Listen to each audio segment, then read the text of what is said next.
kembali lagi bersama saya Farhan Marhaman, guru PAI SMA 2 Bangsa. Pada kesempatan kali ini kita akan belajar mengenai bentuk dan hikmah perilaku taat kepada aturan, kompetisi dalam kebaikan, dan kerja keras. Mari kita langsung saja simak video berikut ini. Bentuk dan hikmah taat kepada aturan, perilaku kompetitif dalam kebaikan, dan kerja keras. Pertama, bentuk perilaku taat kepada aturan, khususnya di rumah. Yaitu pertama bangun pagi, di mana seseorang yang taat kepada aturan di rumah, hendaknya dia selalu membiasakan diri untuk bangun pagi. Kenapa? Karena Rasulullah SAW bersabda, "Bakiru tolabar rizki wal hawaij, fa innal guduwa barokatun wa najahun." Carilah rezeki pada pagi hari, karena sungguhnya pada pagi hari itu ada keberkahan dan juga ada keberhasilan. Nah, dari hadis ini kita bisa mengambil pelajaran bahwasanya ketika kita ingin mendapatkan keberkahan, yaitu keberkahan sendiri adalah ziyadatul khair, bertambahnya kebaikan gitu. Dan juga ketika kita ingin berhasil, maka carilah rezeki pada pagi hari. Dan khususnya untuk pelajar, rezeki kita itu adalah dengan mendapatkan ilmu yang bermanfaat gitu ya. Maka kita harus bangun pagi-pagi, mempersiapkan apa yang akan kita laksanakan pada hari itu, yaitu mencari ilmu di sekolah dan berdoa kepada Allah supaya mendapatkan ilmu yang bermanfaat. Lalu yang kedua, berpamitan memohon doa kepada kedua orang tua ketika pergi ke sekolah. Karena doa orang tua itu merupakan doa yang sangat penting ya bagi kita. Ridallah fi ridal walidain wa suhtullah fi suhtil walidain. Keridhaan Allah itu ada pada keridhaan orang tua, dan kebencian Allah itu ada kepada kebencian orang tua. Jadi ketika kita meminta doa kepada orang tua supaya diberikan ilmu yang bermanfaat, maka insya Allah orang tua kita ridho gitu terhadap kita. Dan itu akan mempermudah kita dalam mencari ilmu. Lalu yang ketiga, pulang sekolah tepat waktu.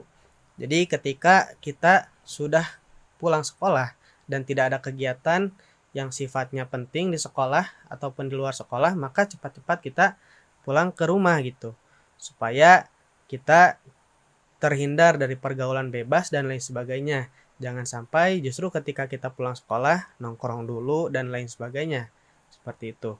Lalu selanjutnya membantu pekerjaan orang tua, itu ya, karena Allah SWT berfirman, wa qadha rabbuka alla ta'budu illa iyyah wa bil walidaini ihsana. Dan kami telah menetapkan kepada manusia untuk berbuat baik kepada kedua orang tuanya dan juga untuk beribadah hanya kepada Allah gitu.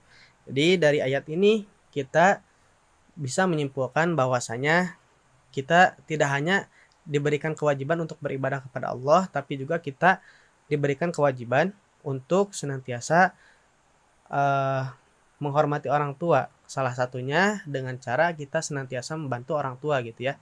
Karena tadi ketika kita senantiasa membantu orang tua, maka orang tua akan ridho terhadap kita, dan itu akan memudahkan kita dalam mencari ilmu, dalam mencari rezeki, dan lain sebagainya. Lalu yang kelima, melakukan sholat jamaah bersama orang tua gitu ya. Apalagi di masa pandemi ini merupakan waktu yang tepat untuk kita membangun komunikasi gitu ya. Lalu melakukan kegiatan bersama keluarga dan menyempatkan diri gitu ya untuk senantiasa bersama-sama dengan orang tua, ayah dan ibu, dan melakukan pekerjaan yang bisa meringankan pekerjaan mereka gitu. Lalu belajar setiap malam, ini yang penting gitu ya. Ketika kita sudah belajar di sekolah, maka kita pun harus mengulang kembali atau memutalaah, mudzakarah pelajaran-pelajaran yang telah dipelajari di sekolah, supaya apa yang telah kita pelajari tidak hanya sebatas tulisan di dalam buku catatan, tetapi juga bisa kita amalkan dalam kehidupan sehari-hari. Lalu selanjutnya, bentuk perilaku taat kepada aturan di sekolah. Pertama, menaati aturan sekolah. Ini merupakan suatu hal yang sudah lazim ya, ketika memang sekolah misalkan memberikan aturan kepada setiap siswa untuk datang tepat waktu, maka kita harus datang tepat waktu. Ketika sekolah memberikan aturan untuk menjaga kebersihan di lingkungan sekolah, maka kita harus menjaga kebersihan. Lalu yang kedua, tidak melanggar tata tertib di sekolah gitu ya.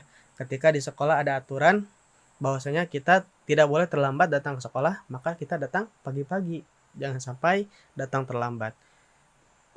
Terus juga kalau misalkan ada aturan kita tidak boleh merokok misalkan di lingkungan sekolah, maka kita tidak boleh merokok gitu. Jangan sampai justru kita malah menjadi siswa yang melanggar aturan sekolah. Lalu selanjutnya mengerjakan tugas yang diberikan guru gitu ya. Karena apa yang menjadi tugas yang diberikan oleh guru kepada siswa sebetulnya itu bukan dalam rangka menyiksa ataupun memberikan beban gitu, tapi supaya siswa ini bisa memahami materi secara baik dan mengulang kembali apa yang telah dipelajari. Lalu yang selanjutnya menghormati guru. Ini juga sangat penting karena guru itu merupakan orang tua kita di sekolah. Jadi sudah selayaknya kita menghormati guru, selayaknya kita menghormati orang tua kita di rumah gitu. Lalu selanjutnya menyayangi teman gitu ya.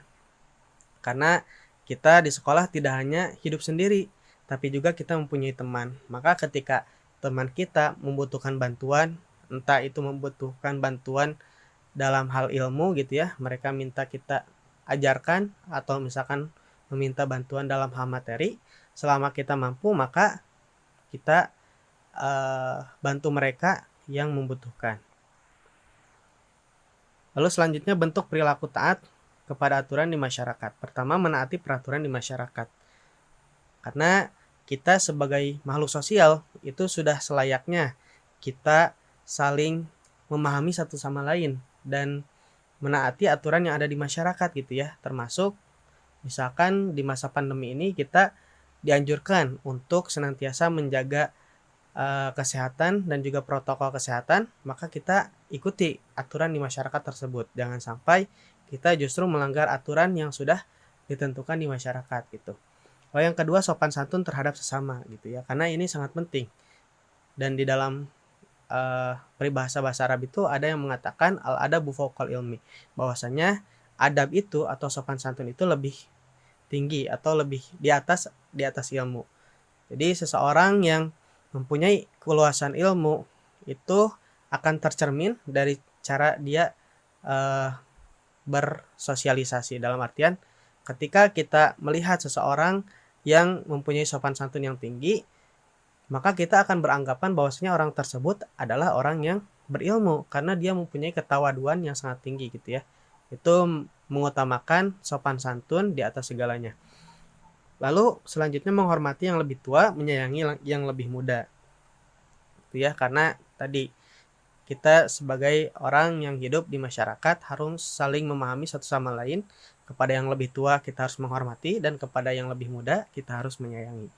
Lalu selanjutnya mengikuti kegiatan di masyarakat seperti gotong royong dan lain-lain gitu ya. Ketika misalkan ada pembangunan jalan atau pembangunan masjid yang dimana membutuhkan tenaga yang sangat banyak, maka kita harus berkontribusi gitu ya dalam melakukan gotong royong di masyarakat.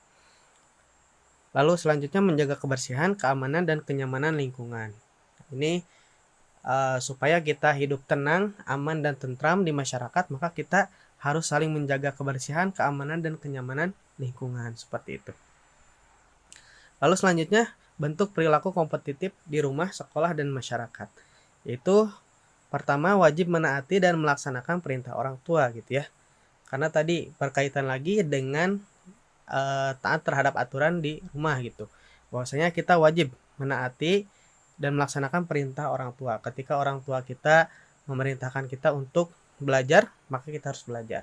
Ketika orang tua kita memerintahkan kita untuk membantu mereka meringankan pekerjaannya, maka kita harus membantu sebagai anaknya.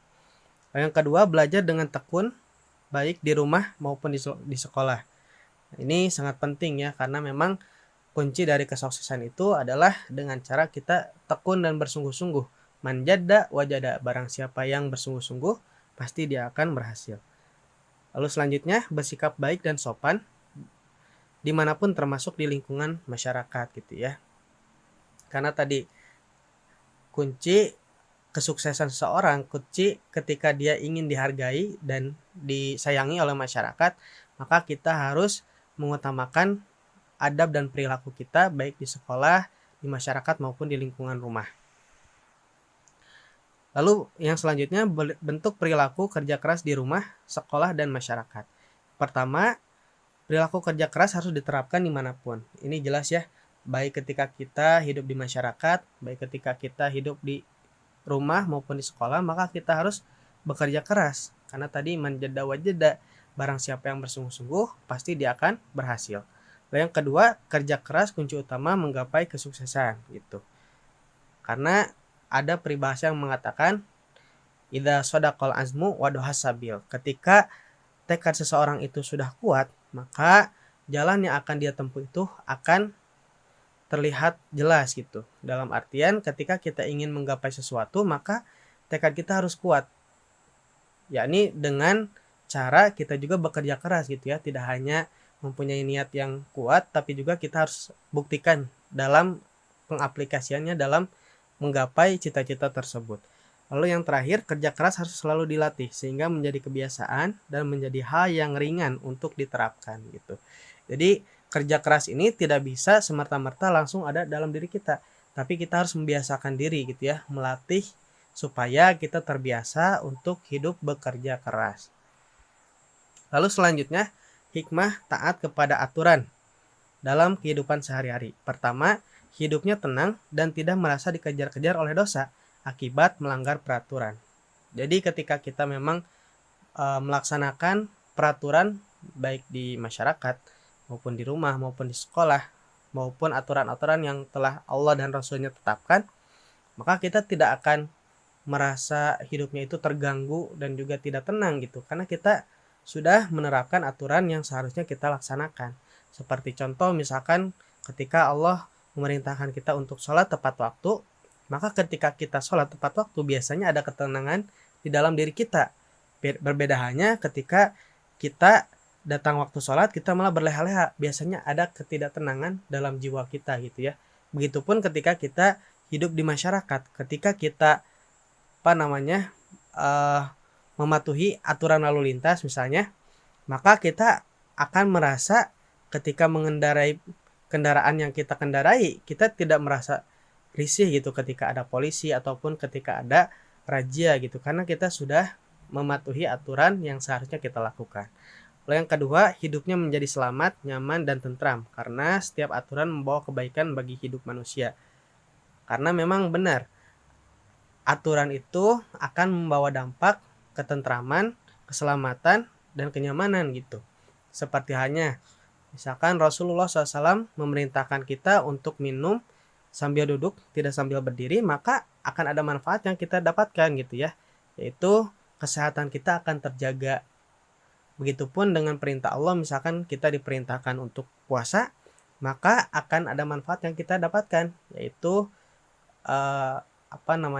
kesehatan tubuh kita akan terjaga, dan juga apa yang terdapat dalam tubuh kita, mungkin racun gitu ya, atau kotoran-kotoran akan terbersihkan karena kita berpuasa, tidak makan dan tidak minum dan menjaga hawa nafsu gitu. Lalu yang terakhir, cita-cita hidup bahagia dapat tercapai, baik kebahagiaan di dunia dan kelak di akhirat gitu. Jadi ketika kita menaati aturan Allah, aturan Rasul dan juga aturan pemimpin, maka kita akan hidup bahagia baik di dunia maupun di akhirat. Lalu selanjutnya, hikmah kompetitif dalam kebaikan dalam kehidupan sehari-hari. Pertama, kualitas hidupnya terus meningkat.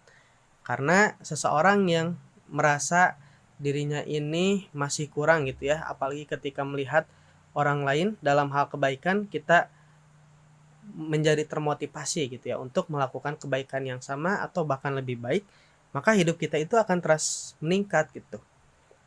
Kita senantiasa akan memperbaiki diri dan memperjuangkan apa yang sedang kita perjuangkan. Lalu yang selanjutnya, menjadi manusia yang terbaik, yakni manusia yang bermanfaat bagi orang lain gitu. Karena orang yang berkompetisi dalam kebaikan, orientasinya adalah khairun nas anfa'uhum linnas, bahwasanya sebaik-baik manusia adalah orang yang bermanfaat bagi orang lain gitu. Jadi ketika kita berkompetitif dalam kebaikan, maka kita tidak hanya memikirkan diri sendiri, tapi juga kita memikirkan lingkungan sekitar. Lalu yang ketiga, dicintai oleh Allah karena dapat kembali kepada Allah dengan bekal amal kebaikan yang maksimal. Ini tentu saja gitu ya, karena ketika kita berkompetisi dalam kebaikan, kita akan merasa tidak puas gitu terhadap apa yang sudah kita lakukan. Kita akan senantiasa terus memperbaiki diri, memperbaiki amalan kita, sehingga kita menjadi hamba Allah yang diridhoi Allah Allah Subhanahu wa taala. Lalu hikmah bekerja keras dalam kehidupan sehari-hari. Pertama, menjadi kaya raya. Karena seseorang yang bekerja keras, maka dia akan mendapatkan hasil yang sesuai dengan apa yang dia perjuangkan. Man yazro yahsud. Barang siapa yang menanam, maka dia akan mengambil hasilnya. Maka dia yang akan memetik gitu ya. Tidak mungkin apa yang kita perjuangkan, apa yang kita usahakan justru dinikmati oleh orang lain, tidak mungkin gitu. Tapi apa yang kita perjuangkan, apa yang kita usahakan, maka kita yang akan mendapatkan hasilnya. Lalu sukses dalam meraih cita-cita gitu ya. Karena seseorang yang senantiasa bersungguh-sungguh dalam menggapai mimpinya, maka dia akan meraih cita-cita yang dia inginkan. Lalu yang terakhir, hidupnya menjadi bahagia gitu ya. Karena ketika kita berusaha untuk mewujudkan apa yang kita impikan, mungkin dalam urusan dunia kita ingin menjadi dokter gitu ya, ingin menjadi ulama, ingin menjadi guru dan lain sebagainya. Ketika apa yang kita cita-citakan atas hasil kerja keras kita itu tercapai, maka kita akan merasa bahagia. Dan tentunya untuk urusan akhirat mungkin kita mencari ridha Allah, sehingga ketika nanti di akhirat kita dibalas dengan kebaikan, yaitu dibalas dengan surganya Allah Subhanahu wa taala. Demikian pembahasan materi kita pada pertemuan kali ini. Sampai berjumpa kembali di materi selanjutnya. Hadanallahu wa iyyakum ajmain. Wa syukran ala husni ittimamikum. Assalamualaikum warahmatullahi wabarakatuh.